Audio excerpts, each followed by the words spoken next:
Good evening. After this remarkable film, we are very lucky to have 4 speakers with us tonight. Each of them is very active inside the country and outside. They have been fighting against the impunity, which consequences we could witness here.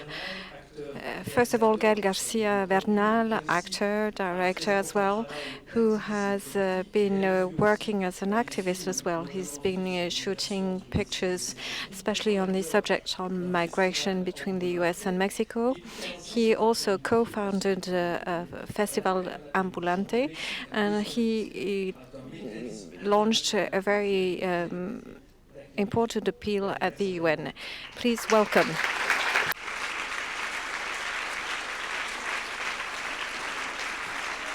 Merci.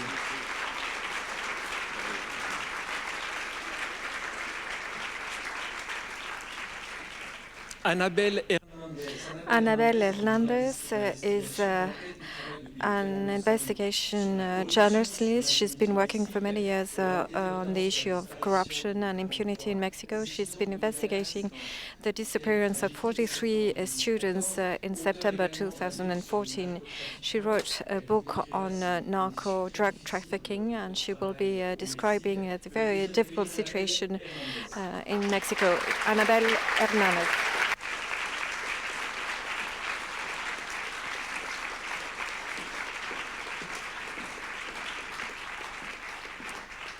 Ishel Cisneros is also a journalist. She is director of the National Center on Social Communication, alternative media in Mexico. She's very active against impunity as well, and very active against the law that was adopted last December by Congress on homeland security. And this law basically gives full rights to the army for public safety issues.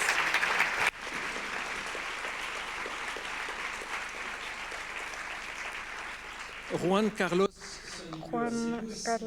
Sonibulos is a human rights defender, activist. He's been working with local communities and he has been harassed. He spent several months in prison and was tortured as well.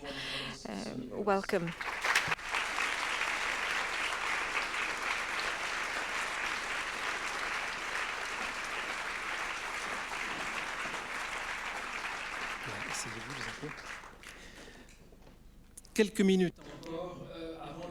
Before we actually start the discussion, I'd like to present a short film made by the Mexican Human Rights Commission, a short film that is going to very quickly give you a lot of information to frame the issue and the situation in Mexico.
El conflicto zapatista en los 90s, así como recientemente en el caso Ayotzinapa, se ha generado un precedente de cómo la autoridad puede violar los derechos humanos generación tras generación sin ninguna consecuencia.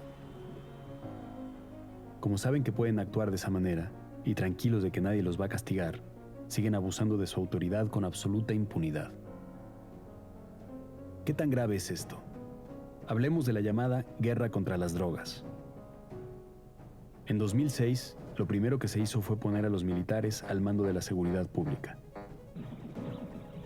Se han involucrado alrededor de 96,000 elementos, número que equivale a los soldados que tenía Estados Unidos en Afganistán para mayo del 2012. Esta guerra se ha convertido en la principal causa de muerte de jóvenes en el país y ha causado más de 150,000 asesinatos en toda la población. También creció el número de desapariciones forzadas.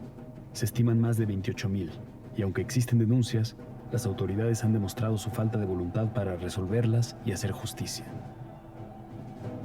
Otro problema muy grave, pero del que se habla poco, es el desplazamiento de la población a causa de la violencia. Tan solo en 5 años, entre 2011 y 2015, más de 280,000 personas se han visto forzadas a dejar sus hogares. Este fenómeno es casi invisible, ya que el movimiento ocurre a cuentagotas, pero se trata de una crisis humanitaria a gran escala en todo el país. Para comparar, durante la dictadura chilena, 210,000 personas fueron exiliadas en el transcurso de 17 años. Hoy vemos un México cansado por la guerra, donde la sociedad vive con miedo en un ambiente de violencia generalizada. ¿Es posible imaginar un México diferente? ¿Cómo sería? ¿Qué pasaría si una persona que tortura fuera castigada? Si la autoridad que dio la orden fuera a la cárcel. ¿Qué pasaría si el gatillero que dispara una pistola fuera enjuiciado? ¿O si un jefe de jefes no pudiera escaparse de la prisión? ¿Qué pasaría si el dinero y el poder no pudieran doblegar la justicia? ¿En qué país viviríamos? Forma parte de la solución. Evita ser parte de la corrupción. Denuncia cuando seas víctima de un atropello. Escríbelo en las redes sociales. Comparte los atropellos que denuncien otros. Somos muchos. Nos tienen que ver. No te calles. La impunidad comienza con el silencio. Entra a nuestra página y conoce algunas formas en las que puedes denunciar y ayudar.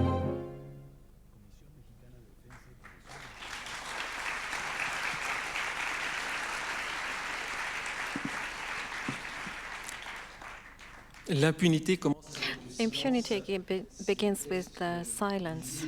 That's what you were reading in the film, recalling the realities in Mexico. Today, Gael Garcia Bernal, you were attending the Human Rights Committee meeting. You launched a very vibrant appeal to put an end to impunity. Why did you do it now? Pardon, bonsoir. Mon français, c'est très pathétique, mais... Good evening. My French is pretty bad, but I just wanted to say a few words. I'll be better at French next year. Español, francés, inglés. What language would you prefer, Spanish or English? Okay, Spanish. Well, I'd like to begin by thanking the organizers for having invited me to see this film and to be here tonight. This was a very interesting short film as well. And I'm sure many of you are already very interested in this issue, not only in Mexico, but in many places around the world. And I think that all of us here, in various ways, share the same concern. And that concern is to try to ensure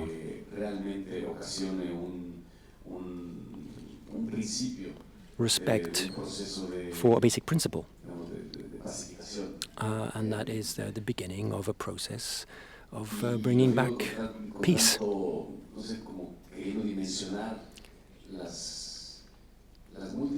And I think that there are a great many different possibilities if we look at the ways of trying to bring about a solution.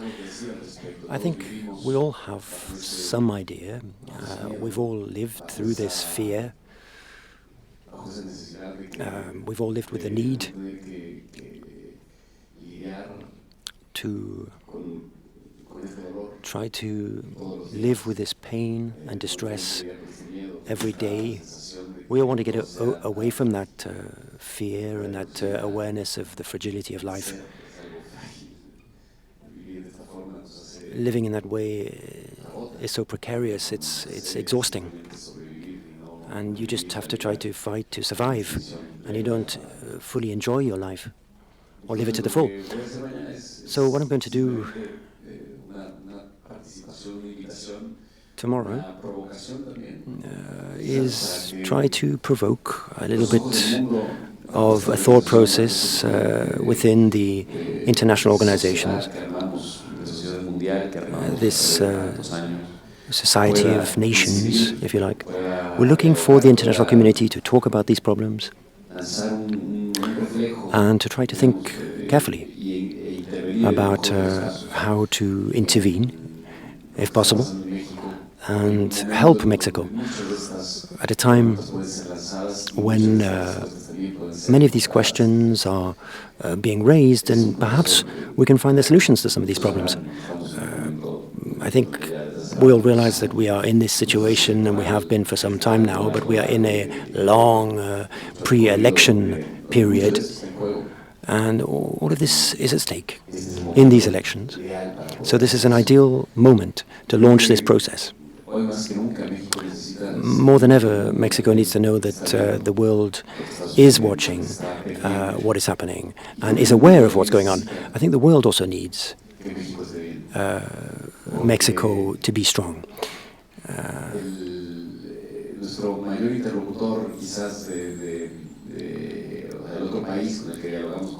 We naturally discuss these issues with the United States. The United States has claimed that there is no global society, there is no useful international organization or society. This is something that's been said since the Bush era. He was very clear about that. He said that the United States could just do what it wanted, ignore international law. And I think the world needs Mexico to step up and show that we can all find solutions together to problems that are not just exclusive to Mexico, but are actually global problems. So in just a few words, that's what I'll be saying tomorrow. And I do hope, sincerely, that the way in which we talk about these problems, the way in which we can work, wherever we are, we can try to be part of this process of democratization, and that we can make an impact and we can bring about change. I'd like to turn to the other participants here. Can you react to this appeal, which tries to focus a bit more on the situation of impunity in Mexico? It's probably an appeal for help by the international community. You were talking about an international mechanism. What sort of mechanism could it be? What is your reaction to this appeal, Annabelle?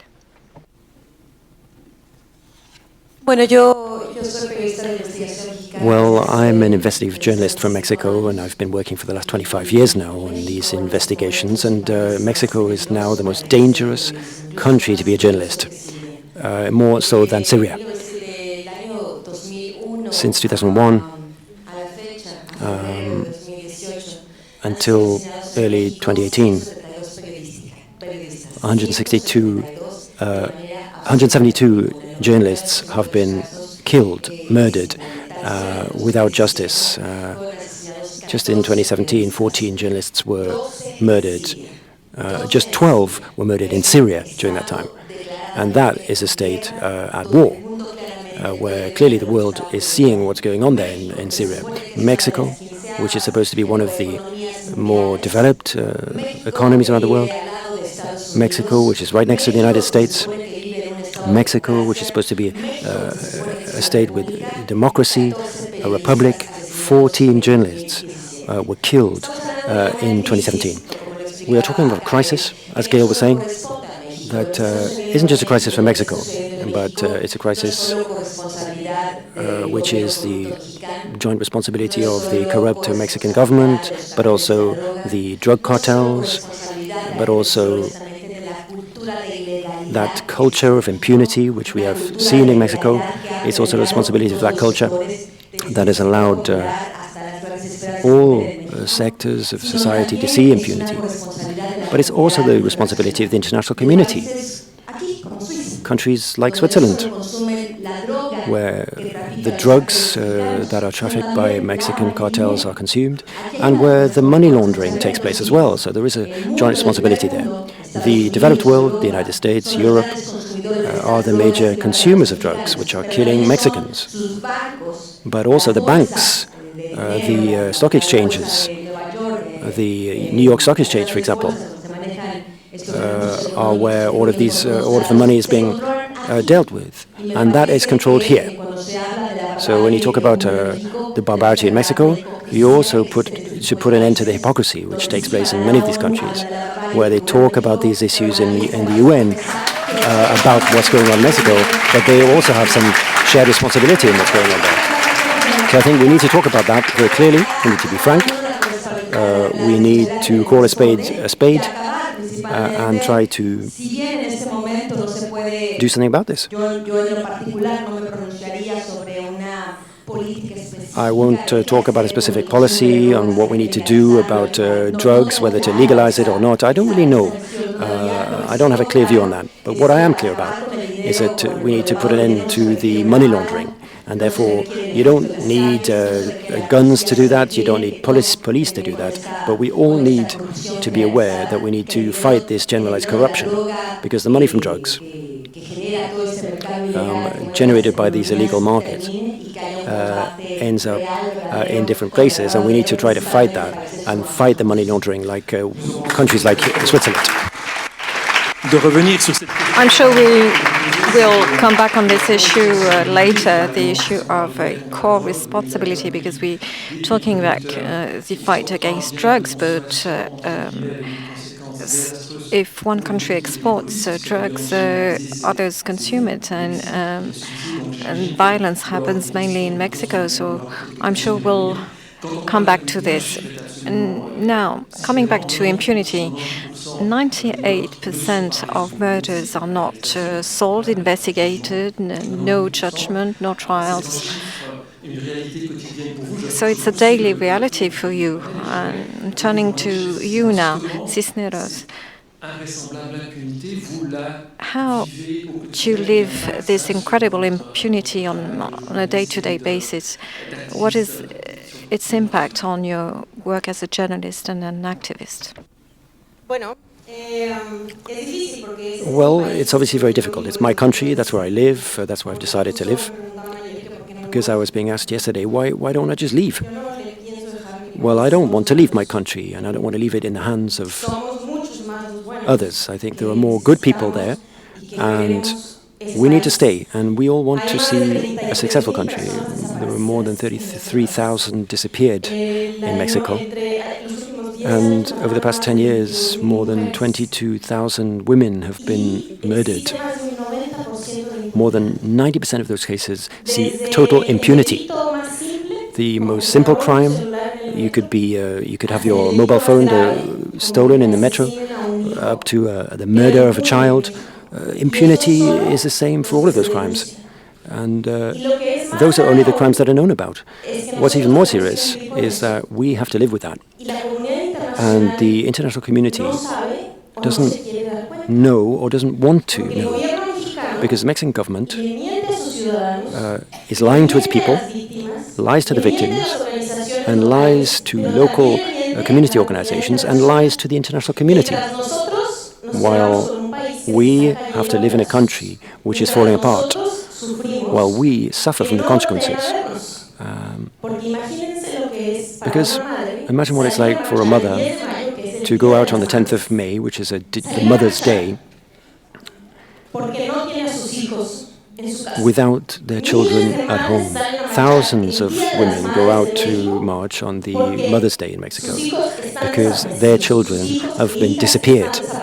And this is a reality in Mexico, in a country that says, or it claims, to be on the path to progress, economically and in other terms, that we're going to beat the United States in this battle over the wall. This is what we've been told by our government.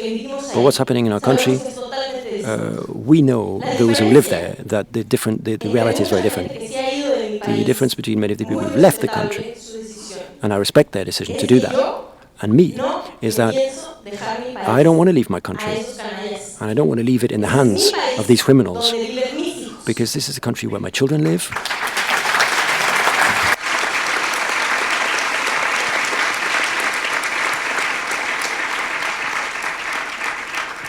And 98% impunity, more than 30,000 people disappeared, many cases of tortures, and those who lodge a complaint,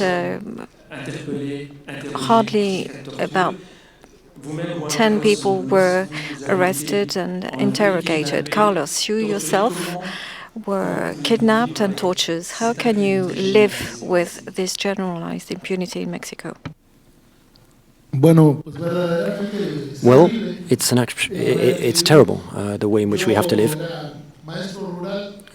I worked as a human rights defender with local communities in rural areas, and in particular with indigenous communities, with the Nauge, the Azuacapoto region. I was working closely with the Human Rights Ombudsman freely, and the Mexican government now provides me with protection through a mechanism for the protection of human rights defenders and journalists. And so they have people patrolling around my house. I have cameras on me. I feel like a prisoner, actually.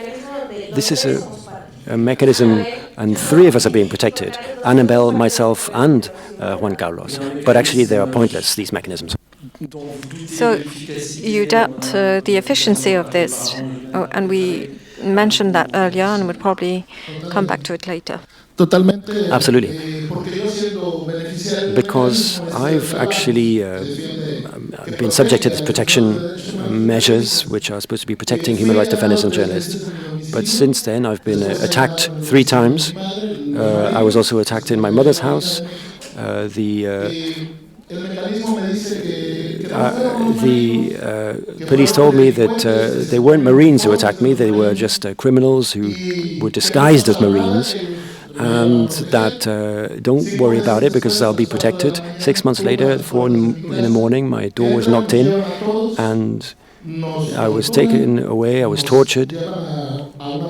I was taken to a cellar where I was being tortured for 6 hours, and I thought I was going to be killed. They took me up a dirt track somewhere in the country, and they put a gun to our heads. And then at the last moment, one of the Marines said, "No, just wait. These people are being protected, and we can't just kill them." So we were kept prisoner for over a year. There was a politician who wanted that to take place, because we were documenting the case of the death of an indigenous judge, and public officials were involved in that death. And so that's why I was being persecuted. That's why I was arrested. That's why I was taken to a prison. And I don't want to go into all of the details, but there is torture taking place in prisons, and that torture is known about by the government, because there are places in the prisons where people are chained up with their hands and their feet. I saw someone who was chained up for several weeks like that. There's another place where they take all your clothes off and they pee on you, they turn off the lights, there's no ventilation, there's no air. And I can tell you exactly where these places are in the prison, because I was there. So it is absolutely terrible what's going on there. So having been freed, having proved that all of this was a lie, the Marines continue to be in office. They haven't been sacked. These people remain in government. And one of the people involved wants to be the governor of the state. There is total impunity. The government has all of the proof to put these people in prison because they know what they did, but they're not doing anything. Does everybody in Mexico risk being subjected to violence at some point in their life. I was thinking about you, Gael. Maybe you are somehow protected because you a celebrity. People know you and you travel abroad, or is it something that touches all Mexicans? A ver, no, obviamente. Well, obviously, it's a very large country. More than 100 million people live in Mexico. But strangely, there is a certain degree of cohesion in terms of our identity and our love for our country. That's something we all share. It's quite a beautiful accident, really. As Ichel was saying, there are more of us who actually do love our country and want this to change and want to have a better future.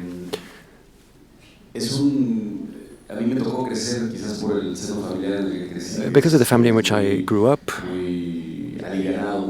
I lived in a very theatrical family. My family, Michoacán, was involved in film and theater, and I went to my grandparents' house, and I saw very closely I saw that there was impunity in the Tierra Caliente region. These are areas where people know about in Mexico. This is something you might have to explain to others because they might not know about Michoacán and Tierra Caliente, but these are places where organized crime is very, very high. When I was a child, that was already happening. It was quite open. This was a very accepted, normal thing. Organized crime was rife. And then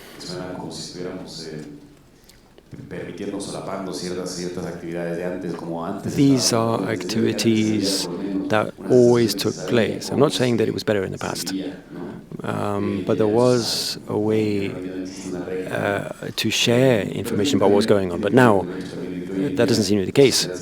Civil society is much more aware now and tries to publish information about what's going on, and yet the situation is even worse now. I'm not saying it was good before. This culture of impunity has always been there in Mexico as a way of maintaining the status quo. It's something that's been around in Mexico for many centuries. But throughout democratization, we realized that we've had to demonstrate, we've had to call for greater democracy. We went through the Zapatista period, which was an important point for change in Mexico in bringing about further democracy. And the last consequences of that were that there is now a democracy, more or less.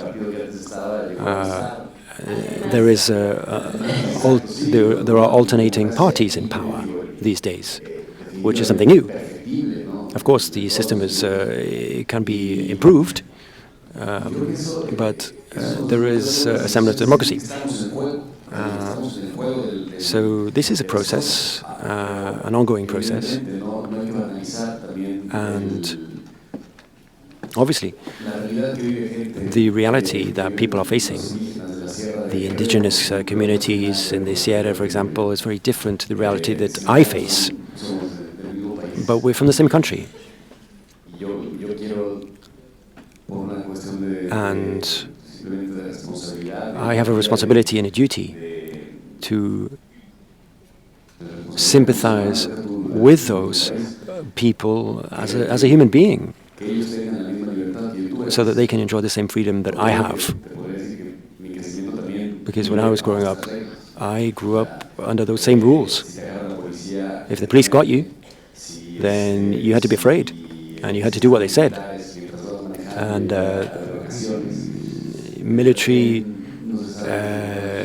military officials could just take you away whenever they felt like it. So you had to be very careful with that. And I knew people who were working in the military, and you had to sort of get to know them. It's not like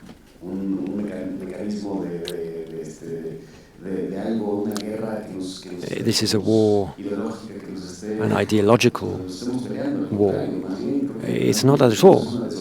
I think it's a lack of organization. There is no strategy or ideology behind it.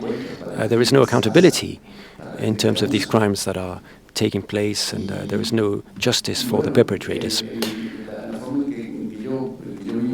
So the way in which I live in Mexico is, of course, very different to those who are at the forefront of this struggle and being most affected by this. And of course, it's great that there are human rights defenders, that there are people working in institutions trying to fight for this cause, and I support them wholeheartedly. But I realize as well that I might be being presumptuous here, but I try to be their representative as well. And I represent Mexicans. We're not professionals, we're not human rights defenders really, but we have a voice, and therefore we can try and speak up for Mexico, because I think this is a common struggle. And of course, we need to participate and speak out if we are to influence politics. What is quite striking when I listen to you is that is the failure of all Mexican institutions, the police, the army. Nobody is doing what they should be doing. It's the same for political parties. They do not seem to try stopping impunity. We talked earlier about this protection mechanism for threatened people. Annabelle, you are under this mechanism. Do you trust the people who are supposed to protect you? Well, to reply to that question, I'll have to explain that what's happening in Mexico and what's been happening in Mexico for many decades now is a whole charade. It looks like the Mexican state has learned to pretend to be a democracy over the years. It simulates democracy, it simulates this war on drugs, because actually there is protection of drug cartels, and there are some people trying to fight that, but generally they are being protected.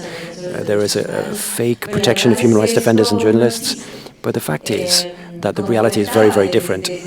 As I was saying, since 2001, 172 journalists have been murdered. And when we started to see more murders of journalists, the international community wasn't just completely indifferent and started to demand the Mexican government provide some kind of protection for journalists and human rights defenders. In the Vicente Fox government, the Special Prosecution Service was set up to try to protect journalists, and that was extended to the protection of human rights defenders. That Special Prosecution Office was set up under Vicente Fox. It also existed throughout the Calderón era, and it has remained during Enrique Peña Nieto's time. But it's been totally incapable of bringing justice for 99% of the murders that have taken place. And that's the issue I know best. They've been totally incapable of bringing to justice the perpetrators or stopping the violence taking place against human rights defenders and journalists, because they're just... is it because they're stupid? Is it because they don't know how to defend a human rights defender or a journalist? No. It's because the government is the main perpetrator of human rights abuses in Mexico, not only against journalists or human rights defenders, but it's quite widespread. We're not talking about the cartels, the drugs cartels, but we're talking about the Mexican government, who is responsible for many of these human rights abuses. So we cannot find a solution in Mexico to these problems from the government, because it's the government that is part of the problem. So it's never going to be part of the solution, because for as long as you're a fundamental part of the problem, you can't be part of the solution. I don't feel protected by the government in Mexico, obviously, because I think it's a total fake, it's a charade, and as as Juan Carlos was saying, the same thing happened to me.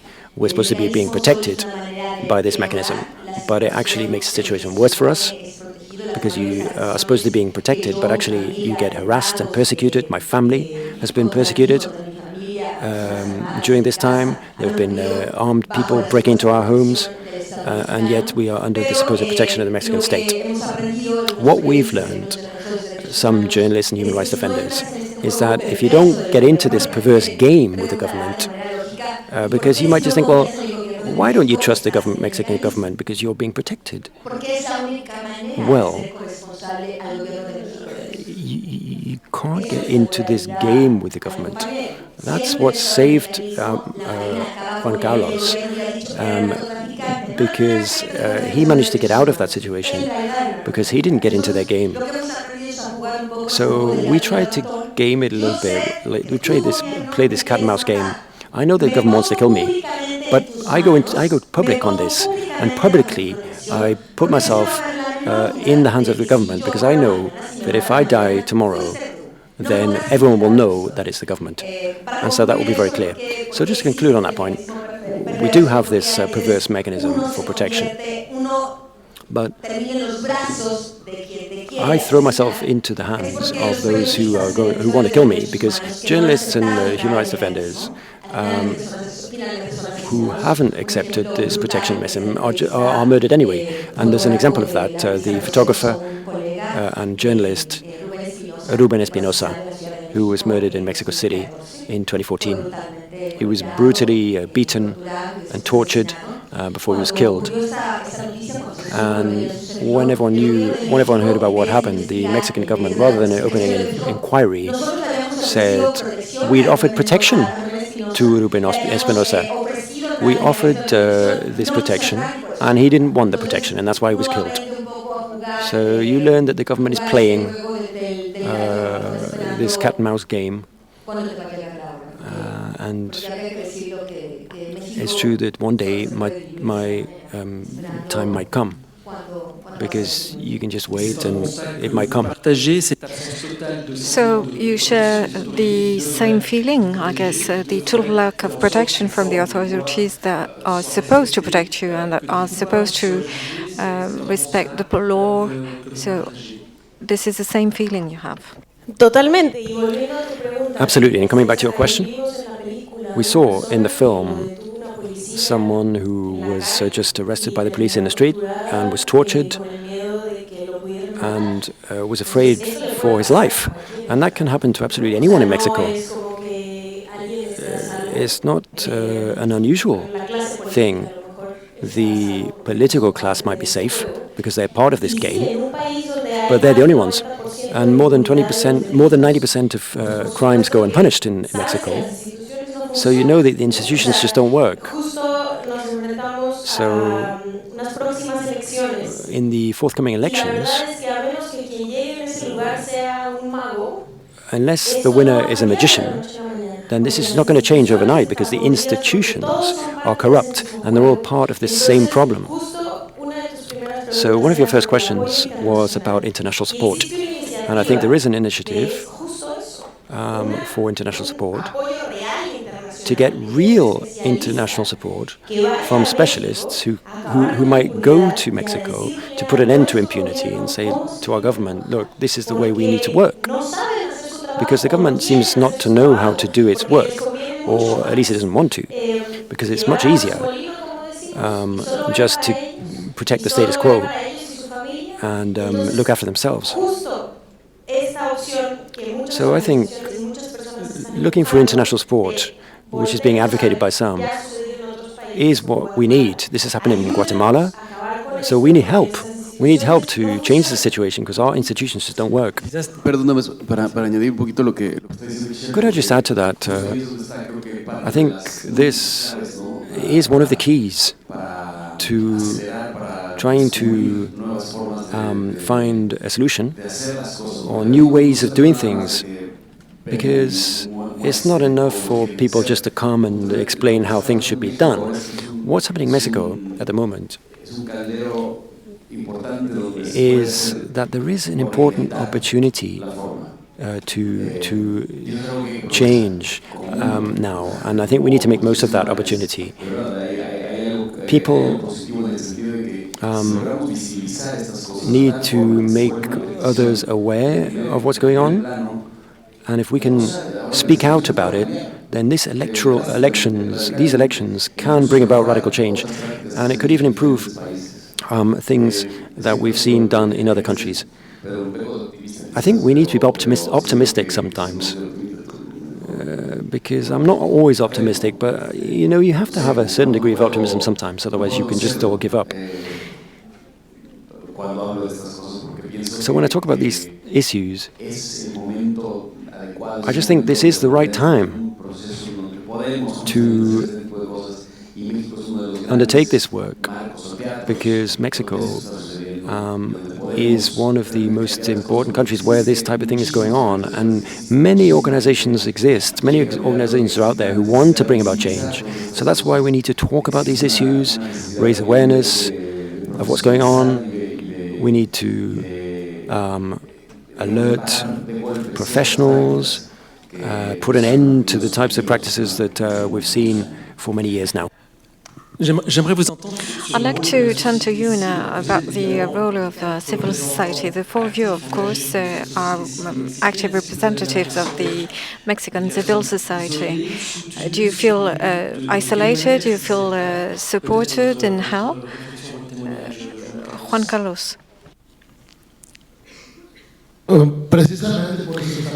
Yes, that's why we're here, because we think that international support is so important. I think Mexico really needs that, because you can't be both judge and judged. Because if the government is violating human rights, then you can't expect the government to bring a solution to the people who are involved.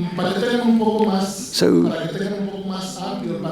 just to broaden this discussion a little bit, I could just say that in my case, I was harassed, my whole family was harassed. One of my nephews had electric shocks put in his testicles. Another nephew was strangled, and he now has a tumor in his neck as a result of that. So it's awful to have to say this, but the National Human Rights Commission in Mexico didn't even recognize that torture took place. They said it was mistreatment. I'm sorry, but electric shock, burning of testicles, strangling, is that mistreatment? There was also an executive commission to bring help to victims, and my nephew was waiting for an operation, still hasn't got the operation that he needs, because he was told that he could get reparations for the damage, full reparations, but he still hasn't got that. So we do feel a bit isolated. We feel a bit alone. There are organizations out there. There is the Mexican Commission for the Promotion and Protection of Human Rights. There is the UN, which is also supporting us.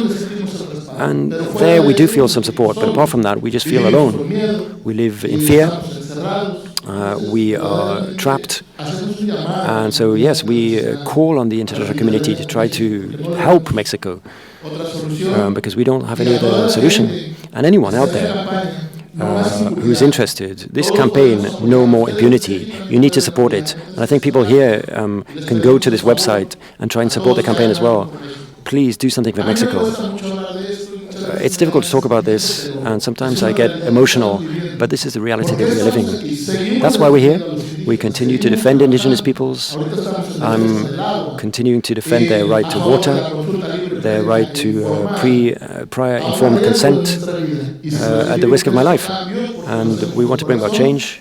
I'm doing this from the bottom of my heart, but I know we need to see justice in Mexico. It just can't go on like this. And I agree with what you were saying. I love my country. I don't want to leave my country either. And of course, I would have to leave if I was being threatened with death, but for as long as we can, we'll continue to fight for our country. Yo nada más quería agregar que sí creo que, I just wanted to add that, as Gail was saying, many Mexicans have changed their way of looking at this. And I do think that this is a good time now to bring about change. A lot of people are going out into the street to demonstrate. They are demanding justice for the victims, even if it's not one of their family members. So that's what we need to draw on. There are a lot of people now who are motivated to bring about change. And I've talked to young people a great deal, and I know that we can't go on like this. Otherwise, in every family in Mexico, there will be at least one disappeared person. And if we don't do anything, then we are all going to have at least one relative murdered or disappeared. We need to realize that we can't wait that long to mobilize, to get out in the street, to encourage our government to actually do something about this, whoever we are. Because as Annabelle was saying, we are one of the more developed countries economically in the world.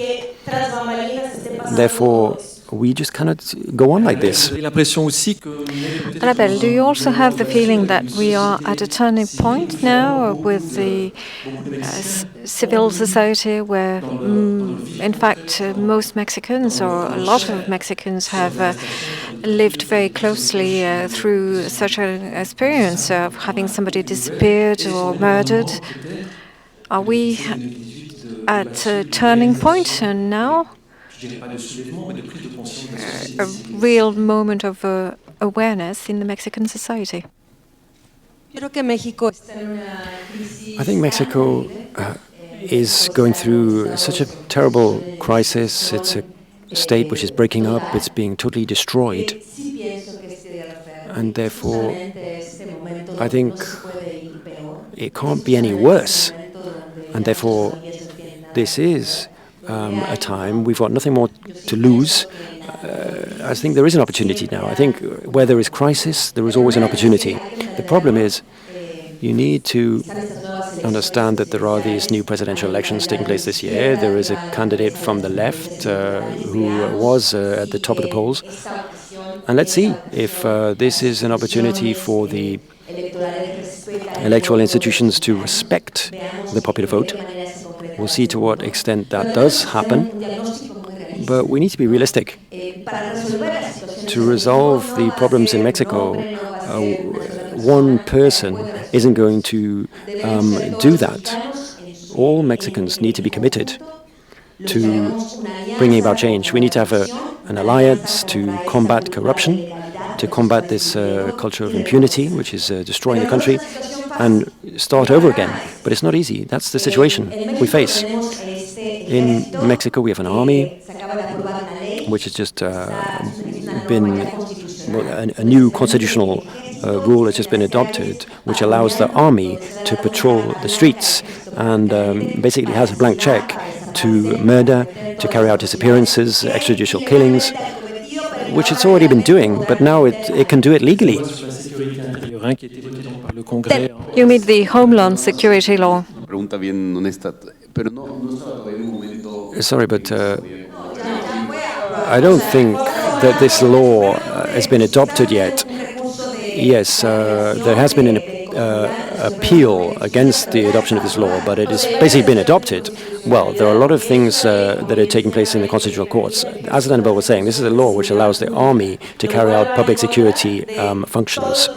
And that is inconsistent with all international standards. It's called the Homeland Security Law. And so it allows the army to do what it was already doing under the protection of the law. And the Mexican government, the senators and deputies have adopted this law. And we just saw a film on Venezuela yesterday, and Chavez was actually very proud of this law. And now the right-wing parties in Mexico have adopted, because it gives the army the power to do whatever it likes. And it's a law which has now been challenged in the Supreme Court, but nevertheless, it is in force. The thing is, the Supreme Court might not be able to stop it, because for many years, the army will continue to do this. We have states like Guerrero and Michoacán, Sinaloa, where the army have been doing this for 40 years now. And this just hasn't worked, because there is more insecurity, there are more murders, there are more disappearances as a result. So this security strategy just has not worked. And the Mexican government insists on going back to this strategy, but this is for the very first time in our history, which is terribly serious, that the army is allowed to get involved with politics, because this is what the army asked for, and our politicians just gave it to them with the help of the army. And the army is now in the streets carrying out public security functions with a blank check. And that is what my T-shirt says. It means security without war. And that's what we are looking for. But without the army in the streets. And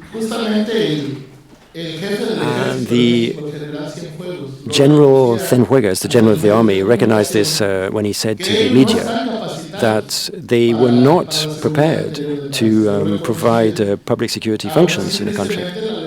Very sadly, the law was adopted, and we went to the Senate to protest against the adoption of the law, but unfortunately it was adopted. Just for people to be aware, it says that the army has the power to break up aggressive demonstrations. Even if they are slightly aggressive and even peaceful demonstrations, they can break them up. The army can intervene. So you mean the resorting to military forces for public security previously had no results, showed no positive results. So why did they make this choice of again resorting to the military? Gael or Annabelle? Well, I could reply to that. This is really the last straw in our country. Because everyone, apart from the Pope, warned the government that this was a bad idea. The UN did, many European countries did, many international organizations did, but they still adopted the law. The question is,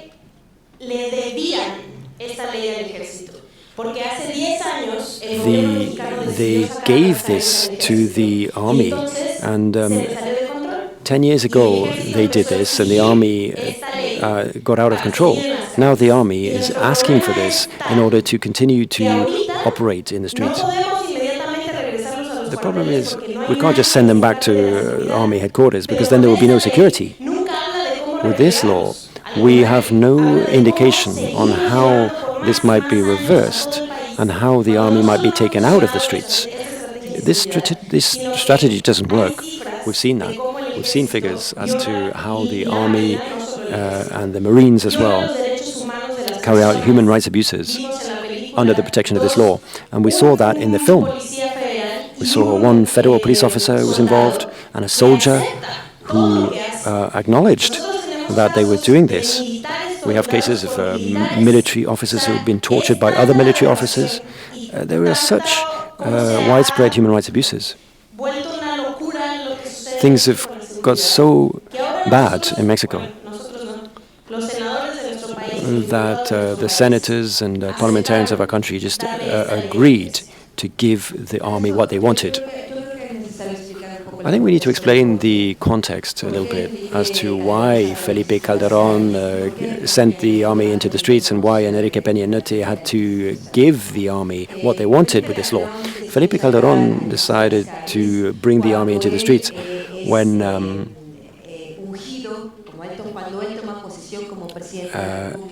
he took over as president of the Republic in 2006 after a fraudulent electoral process where people protested, people were in the streets protesting, the left-wing Obrador candidate should have won.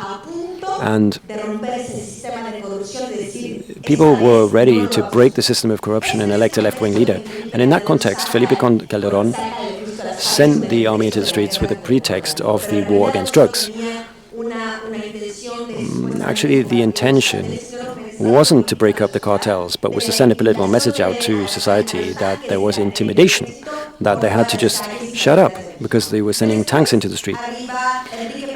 Then Enrique Peña Nieto came after another fraudulent election where there was proof that money from doubtful origins, we don't know where that money came from, to finance his campaign. And there was a violation of the electoral law, because he should never have become president anyway. And as weak as he was, the stronger and more anti-democratic the presidency became, the more powerful the army became. So that's why no one in the Congress or the Senate, no deputies, no one in the media even spoke out against this. The major media outlets who could have criticized that measure didn't do so, because I don't really know how to explain it. It's like a military coup in a way. It's like a sort of military dictatorship where officially the president isn't General Cienfuegos, but basically the general of the army has more power than the president, undoubtedly. That's the situation. And that's the situation we're in. Elections are going to take place, and if people complain about electoral fraud, then the army is going to be in the streets, and we will see repression of those protests. So it's a law that should be seen in the context of militarization, but also in the context of the elections, the presidential elections. Because the government is saying, look, if anything goes wrong, if there are too many protests over possible electoral fraud, then the army can legally break up any of those protests. That is what's happening. It might seem out of context, but that is all of this is connected. All of this is part of this system of power of a group of politicians, a group of businessmen, politicians in Mexico, who are still in this situation of chaos, all of these murders and disappearances. One of the most richest people in the world is Mexican, and it's no coincidence, because many people are continuing to earn money with this situation. And this group, of this clique of powerful people in Mexico is now going to use the Mexican army and any tools they can to keep a grip on power. And that's why I think there is an opportunity now, because there are elections. Okay, it's not a promising situation, but as Ichel said, there are more of us who believe that we can make positive change in Mexico than there are corrupt people. So this isn't just an intellectual battle, it's a battle to go out to vote, to vote in these elections and not remain silent. We need to... Could I just add to that? I agree with Annabelle. We also need to say that the army and the Marines aren't acting on their own accord. They are very disciplined. They receive orders. And behind every human rights abuse, there is a politician behind giving the order. And I'm saying that through my own experience, because when I was abducted by the Marines, I said, "Why are you doing this?" I said, "Why are you doing this? It's not just because it's not because you want to. You're not the ones. You're supposed to be protecting us." And my mother also asked that. And he started crying. And he said, "Look, I'm just obeying orders. But don't worry. I'm sure you're going to be able to leave and walk free." So behind every human rights abuse committed by the Marines or the army, there is a politician giving the order. And what I'm saying could even put me at risk. And I couldn't say this in Mexico, but I can say that here. And there's probably someone from the Mexican government, maybe even here in this room. And he might go back and tell everyone what I've said here. And I could even be killed for what I've said here tonight. My family could be killed for what I've said here tonight. But this is why we want to see change in Mexico. That's why we're here.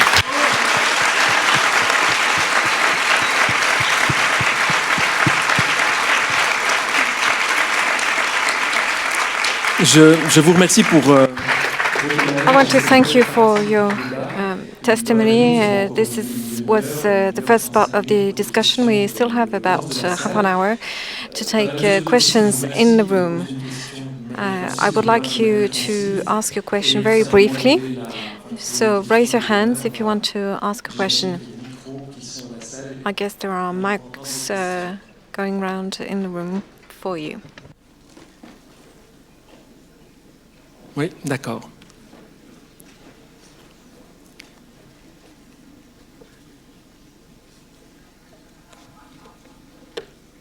Hola, quería saber si van a mostrar esta película. Are you going to show this film in Mexican cinemas? Because I just thought it was such an interesting film, such a good film. It was such a powerful film. But what about in Mexico? Will it be shown there? This film has already been released in Mexico. I think it was officially released in the Ambulante Festival, which is a wonderful festival, by the way, I'd like to mention. Ambulante.org is the website, but it's also being shown in Morelia. And I don't know exactly where, but what about in the Senate as well? It was shown in the Senate when the Homeland Security law was being adopted. It's also going to be released in general release. It's a documentary, by the way. I mean, we shouldn't forget that. Documentaries aren't always very popular in cinemas, in commercial cinemas. A lot of people in Mexico do see documentaries in the Ambulante Festival, though, or certain documentaries that deal with a specific issue and become very well known in the media. But it is a wonderful film, and it's a very important film. This is a producer. This is a filmmaker who has made good films. Tatiana Hueso is making good documentaries as well, which are useful for this type of discussion. To open our minds. That's what documentaries are for. They challenge the official discourse. They bring out the nuances of all of these issues.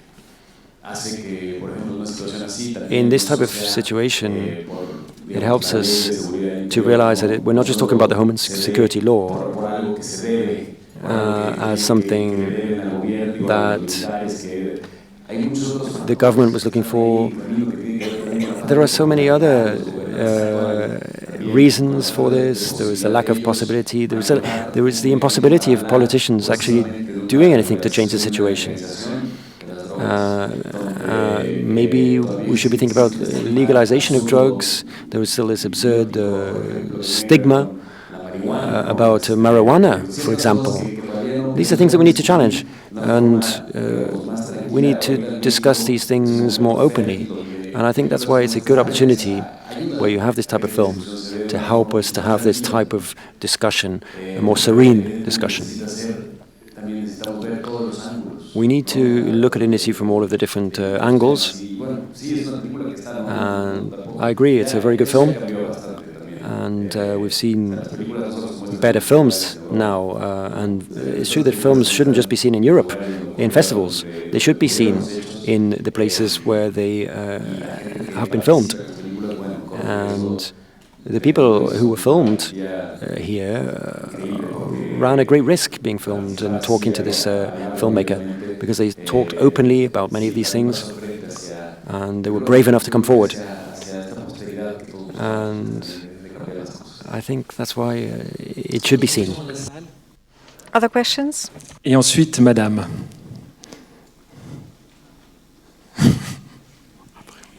Bonsoir.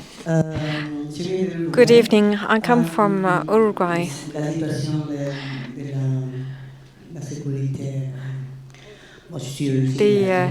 I'm from a Brazilian origin, in fact, but in Brazil we have an issue as well with the army. And I think it's quite similar to what you all are telling us. When the army comes in, you can say goodbye to the rule of law. And I believe that in Mexico there never was a proper rule of law.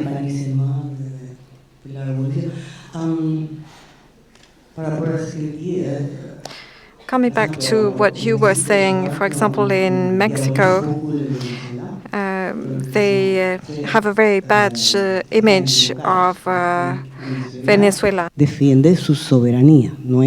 Venezuela is defending its sovereignty. It's not a military dictatorship. If the military is supporting the government, nevertheless the government has been elected. It's a republic, and there are republican laws in that country. When people were saying in Mexico during the campaign that Mexico isn't going to be a new Venezuela, that's such a stupid thing to say, because Venezuela is a sovereign country. There's no reason to diabolize Venezuela in that way. The situation in Mexico is much, much worse. But the U.S. wants to see the oil. The U.S. wants to get its hand on the oil. But we shouldn't be criticizing Venezuela.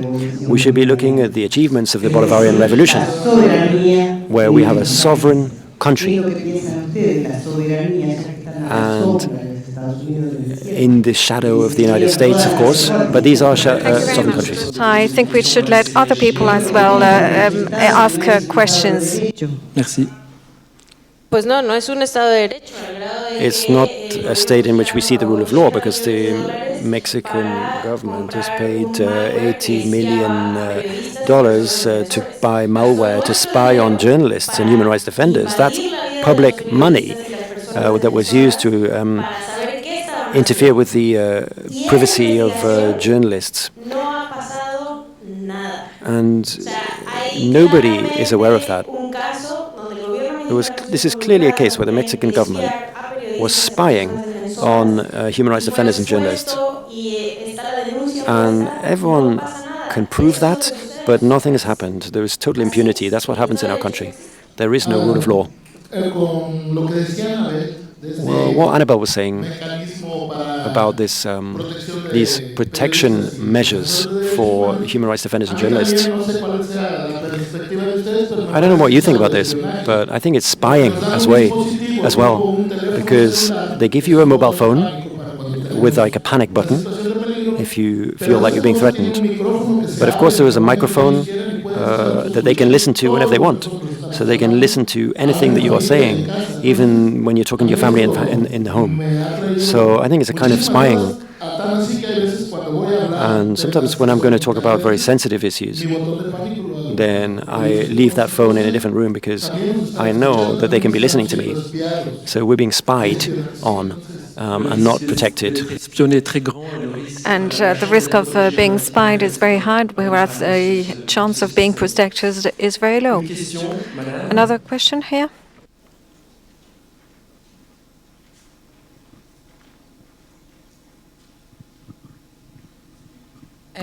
Mi pregunta va más allá para... I think my question is for the journalist and for the artist. We know that the TV industry is very powerful in Mexico, and that I would like to know how you feel as journalists and artists. Televisa is the major TV company, and it's very closely linked to the government, of course. So are there any real opportunities for building awareness and speaking freely about these issues and connected with impunity and drug cartels? Well, I think a very important factor to explain what is going on in Mexico is the lack of democratic media. In the mass media, it's true that a lot of people have access now to internet and social media, but the majority of people continue to get their news from the mass media outlets, either on the TV or the radio. And for many decades now, there is a very perverse system in Mexico where the government, through government advertising or through TV or radio concessions, because the government gives the concession to those TV companies, they give them permission to run their TV station. And so that is political and economic control. There is not real democracy among the media. The mass media outlets actually work for the government, for the power. And that's why we are seeing the situation we see. If you watch Azteca or Televisa, if you listen to the radio, then you'll think you're in a totally different country, where the officers of the army and they're all perfect. That's not the country that we actually live in. these media are corrupt and they're spreading lies. And one thing we need to really discuss as quickly as possible is how to put an end to that corrupt media that we have and bring more democracy into the media so that people get access to information, real information, when they need that, so that they can take free and fair decisions. Because for as long as the media continues to repeat official stories, like the official story on the disappearances of those students, then that's totally inaccurate. Or the official story of the massacre in 1968, the other massacres that have taken place, the massacre of Aguas Blancas, the massacre of Acteal, and all of those other massacres. These terrible things that are happening, these atrocities in Mexico, where the official version is a total lie and prevents people understanding actually what happened. Whenever that when we can put an end to that, then we can actually have greater awareness in the Mexican society.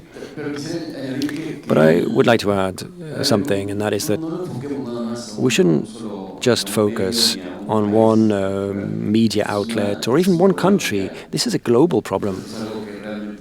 It's a problem that's affecting countries all over the world. Someone like Rupert Murdoch can bring the BBC to court for being a monopoly. I mean, this is absurd. You know, Rupert Murdoch, Fox, has taken BBC to court for being a monopoly.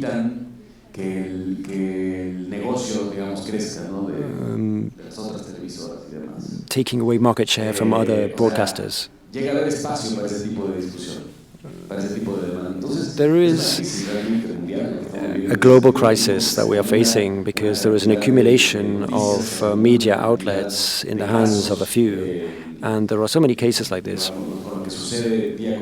where you're seeing on a daily basis what happened in San Fernando, for example, in Mexico. We'll never know what really happened because we just had media talking about it from one perspective. So the magnitude of what we are seeing is so important. We need to talk about this and alert people to what's going on. We need to see greater democracy in the media, greater diversity of views being expressed. There is no quick fix. Of course, you need more channels, but I mean, you can't just do that overnight. You need more broadcasters. We have a new channel, but it was just the same as the other ones. So that wasn't the solution either. Well, I do think there is a concrete solution. I think, first of all, we should not have public resources going into these media outlets. If the budget law prohibits the government from paying media outlets, then that puts an end to that problem. And then these concessions shouldn't be decided upon by the executive branch. Well, I don't agree with that because there have been situations. There have been mass media outlets. The BBC, for example. No, I'm sorry, but I'm talking about Mexico. No, we're talking about Mexico. We're talking about... I think many of the small media outlets would die if we do what you suggest, because they rely on public money.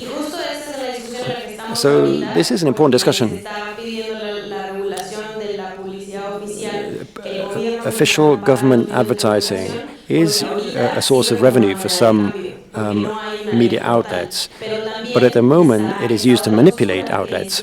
However, there is a possibility of a new law that would ban that advertising, and so many of the outlets that do a good job would be affected by that. So I think actually this advertising money should be spread out more properly, as it is with the BBC. Et après derrière. ¿Qué tal? Buenas noches y gracias. Good evening, thank you very much. Well, the problem isn't just the politicians and the military. The problem is also with all of those businessmen or people who are making a lot of money out of this system. So the question is, how can we, in different sectors of society, students, workers, how can we all come together and pool our strengths?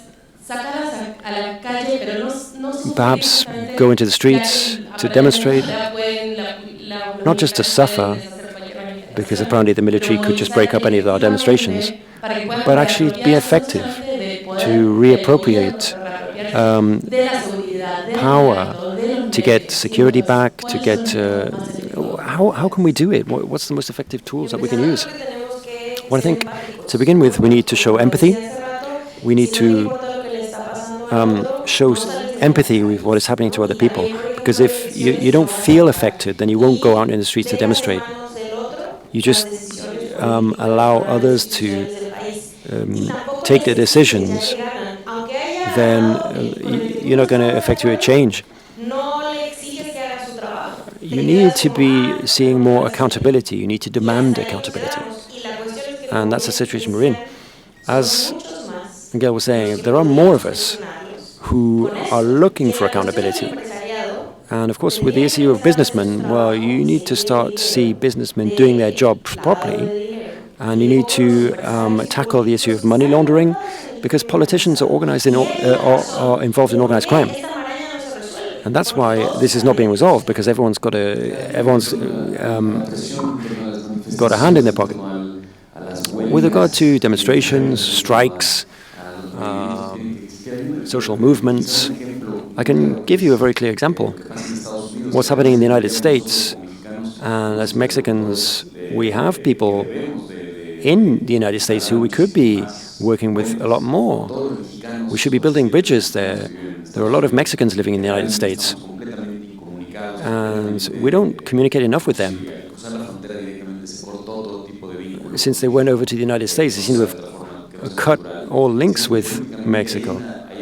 But politically, that is a place where we could see more demonstrations, and we could see pressure being put on the Mexican government, and indeed vice versa, pressuring what's going on in the US.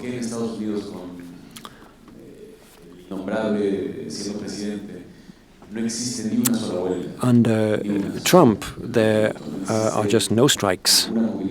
There are no social movements. Because people are so afraid. People are so afraid of losing their jobs. Because if you lose their job, then you don't have health insurance. So these are the stakes. But I think in the US, there is a great deal at stake if you undermine official discourse. If you undermine official discourse, you'll see that there are other opportunities. Maybe this is happening in Mexico as well. We are afraid to demand change. There's so much at stake. But we know that if we mobilize from, like in this type of discussion, publicly, privately, if we go out in the street to demonstrate, if we make films, get involved in elections, these are all ways of getting involved and bringing about change. I can't tell you exactly what you should do. I can't think of the perfect solution, but you need to do everything you can. Juan Carlos? Well, from a very personal point of view, I think we shouldn't forget that war is business and that someone is benefiting from the war. Our neighbors from the north, the unnameable, like to see wars in their neighboring countries because they can sell weapons to the criminals and to the governments of those countries. And so they benefit. And they benefit because of the illegal trafficking of migrants. People are now afraid of criminals, organized crime in Mexico. More afraid of them than the migrants. So you can be killed for being a migrant more easily than you can for being involved in organized crime. In my town, over the past 3 months, we've seen about 8 murders. And it's always the same way. They just disappear, and then they just kill them somewhere at the side of the road. And the people doing it are young people with shaved heads. Basically, they're militaries dressed in civilian clothes. And they blame organized crime. They say, oh, well, it's those drug traffickers again, and there's no investigation. So they're all involved. So very often they blame organized crime when it's actually the government and the public officials. War is business. War is a very profitable business for some. Maybe one very last question. Buenas noches. Good evening, Juan Carlos. I wanted to talk to you about that. I'm a Colombian, and in Colombia we've had a very similar situation. In Colombia, we call these the false positives. They were people who were taken away by police officers and were just disappeared, and the FARC and other criminal organizations were blamed. But we now have a peace process in Colombia. And my question is about justice. What type of justice do you want to see for Mexico? Do you think that in the near future it's possible to see that? In the documentary, we heard the question, can you forgive? Do you feel any compassion for those who did this to you? And there was just one old lady, one mother who said, yes, I would pardon those who did this to my sons. But do you think that there could be some different type of justice? Not traditional justice, exactly. In Colombia, we're talking about transitional justice. So I don't know, would that be possible in Mexico? I think one thing that documentary doesn't deal with that would have been necessary for an international audience is this issue of impunity. When there is impunity, then it's impossible to have reconciliation and pardon. Because if you look at that documentary, you'll see that the mother who found her son's bodies and the murderers were in prison is the only one who is capable of imagining a way of pardoning, because she saw her son's bodies and she saw the perpetrators. The other victims can't pardon or forget because the murderers are still at loose and their relatives are still disappeared. You can't have reconciliation unless you have a process of legal justice. If the perpetrators and those protecting the perpetrators are put in prison, you can't have reconciliation unless you have a process of justice. 2 years ago, I took part here in a panel on a similar issue. Roberto Escapinato was here, an anti-mafia prosecutor from Italy. And I talked of a proposal I thought would be a very useful one, or a possible one. I don't know international law very well, but I was checking with some experts, and they said, yes, it was possible. You could create an international court for serious human rights abuses in Mexico. The current system is totally collapsed. The Attorney General depends on the executive branch. The Supreme Court depends on the executive branch as well. The National Human Rights Commission depends on the executive branch. So there is no independent legal system, no independent judge or magistrate who can take any of these criminals to court, or either drug cartels or the government. So that was my proposal. I think there should be a special international tribunal for the most serious human rights abuses in Mexico. And that would be the beginning of a form of justice where we would see an end to impunity, and maybe one day we could have reconciliation. But who is going to pardon if they still haven't found their mother? Who can be capable of pardoning if the Marines who are responsible for torture are still free? It's impossible. You can only have reconciliation if you have justice. Y justo es eso, o sea, ahorita muchas organizaciones y muchos ciudadanos están impulsando. And actually many organizations and people are looking for that type of international tribunal, but it's out of our hands. There is this Homeland Security law now in Mexico, but we also have a new Attorney General where the Attorney General needs to be more independent. That's why we need to fight for this, because at the moment we have an Attorney General who isn't independent. They answer to the executive branch, and they just pretend to work. They pretend to be interested in justice. But all of the Attorney Generals that we have are the same. They just do what the government tells them to do. We have movements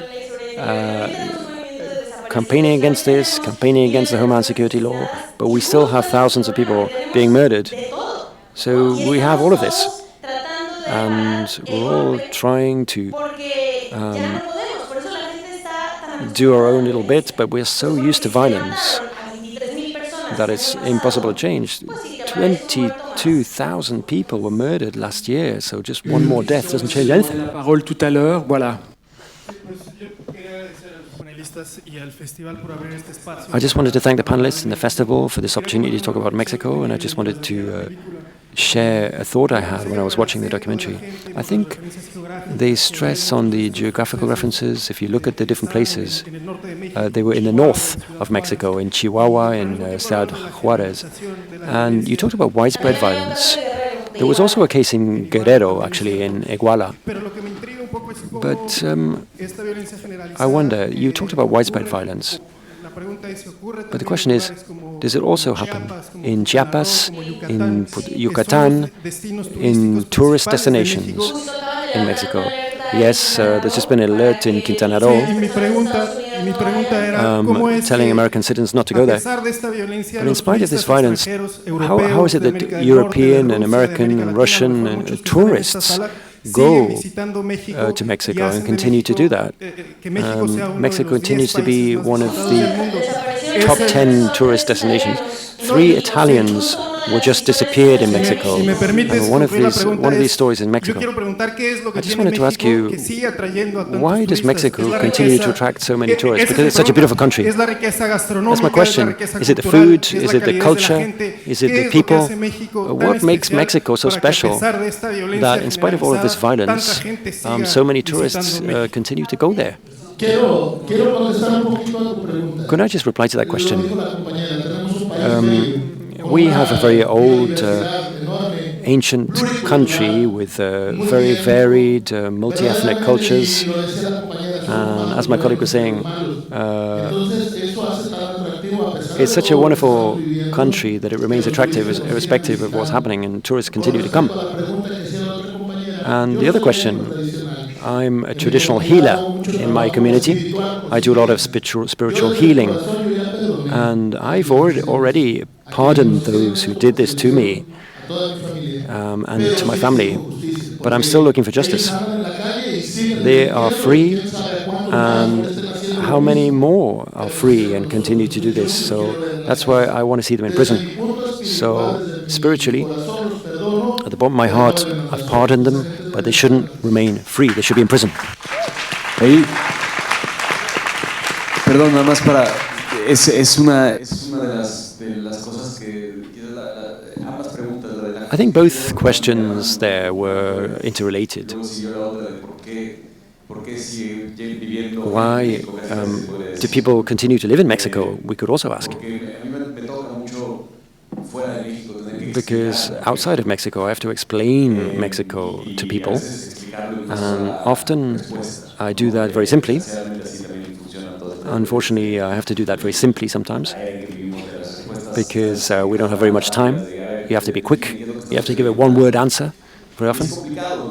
But it's a complicated thing because it's a very complicated, it's a very complex country with very varied cultures. And as we've been saying, it's a country that strangely is very proud of itself. And people go there, visit, and they want to visit and they want to go back because it's a very exciting country, and I think it concentrates many of the important things in humanity. You can find the solutions to many of our problems. You can discover a lot of new ways of doing things in Mexico. Sometimes it's easy to say México a la par de Brasil hace 10 años. That, Brasil era el país de las buenas noticias, México de las malas noticias, ¿no? 10 years ago, Brazil was a country of good news and Mexico was a country of bad news. And Mexico continues to be a country where we often read about the terrible information, the terrible things that are going on there. It's not a competition to see what's the most violent country. That's not why we're here.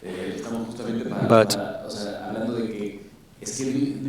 what we're saying is that it doesn't matter if it's a person in Guerrero suffering from this or a person somewhere else. It needs to be talked about so that people are aware of it. Because it's not getting better. Every day we see more tragedies, and I think we all feel that part of us is being destroyed inside. And that's why we're so moved by this situation, and that's why we're here talking about this, and why each of us needs to do something about this. And we need to we need to ask more general questions about why we are seeing this type of violence. What type of justice do we want? What type of justice could we achieve in order to bring peace back to our country and reconciliation? These are good questions, and we need to think about them. There are no quick fix solutions, of course. But I think we should have a more philosophical discussion about this, and a spiritual one, a social discussion about all these important issues. Because there is no one single model or solution. No country has demonstrated that everything can be done perfectly. Could I just say one more thing? That's the question that the Mexican government is saying. The Mexican government says that the violence is actually only in very, very small regions, but in Baja California, where a lot of tourists go, that's one of the most violent places in Mexico now. In Cancun as well, we've heard about a boat being that's blown up. There was another bomb in another boat. This is happening all over the country. And even if it doesn't happen all over the country, we shouldn't just allow it to happen in the places where it is happening. One very last question. Thank you very much for coming and talking about these important issues of Mexico. One of the things I wanted to ask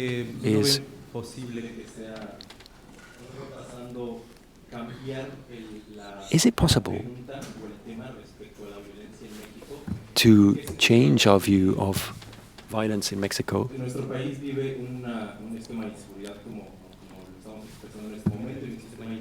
Because there is impunity in our country, that's true, we've all been talking about that. But this situation of insecurity, we have drug trafficking, we have cartels, and all of that began with the war on drugs. And that war on drugs has beneficiaries. There are people who've made a lot of money out of that war on drugs. And we've all been saying that, and you've been saying that as well. But you can't expect someone asking for justice because we're all afraid. And this is a problem that is out there. So we could ask the question differently. Why not deal with the issue of drug trafficking directly? And ask ourselves, why do we have these drugs cartels in Mexico? What about the history of drug trafficking and the history of the war on drugs within the history of Mexico? Because many years ago, Mexico was producing marijuana, and then with the progress in medicine, things changed. Thank you very much for your question. Would you like to reply? Bueno, estamos Well, the situation is very complex. These issues we could talk about all night because there is no simple answer to that question. To understand violence, of course, you need to understand the issue of lack of opportunities for work. To understand violence, you need to understand that there is social inequality, there is economic inequality. In order to understand violence, you need to understand the violence that you see in the mass media outlets. The issue of drugs is one thing specifically, but it's not really the issue of drugs that has given rise to this wave of violence. It's not drugs that have given rise to violence. Actually, drugs trafficking has been around in Mexico for many, many years, and I can give you names and dates. The President of the Republic was participating actively in that since the 1970s. In the 1970s, in the 80s, in the 90s, you didn't have so much violence and so many murders linked to drug trafficking, even though you had drug trafficking with marijuana, heroin, cocaine, and now things are very different. So this issue needs to be looked at through other prisms as well. There is social injustice. That's a key aspect. You see that impunity is widespread, and you see that the police is benefiting from that, and the president as well, and politicians. You see that everyone says, well, why can't I benefit from as well? Because if everyone is benefiting from this situation, then maybe I should as well. And so that's the situation. And that's why impunity is so dangerous, because it generates more violence.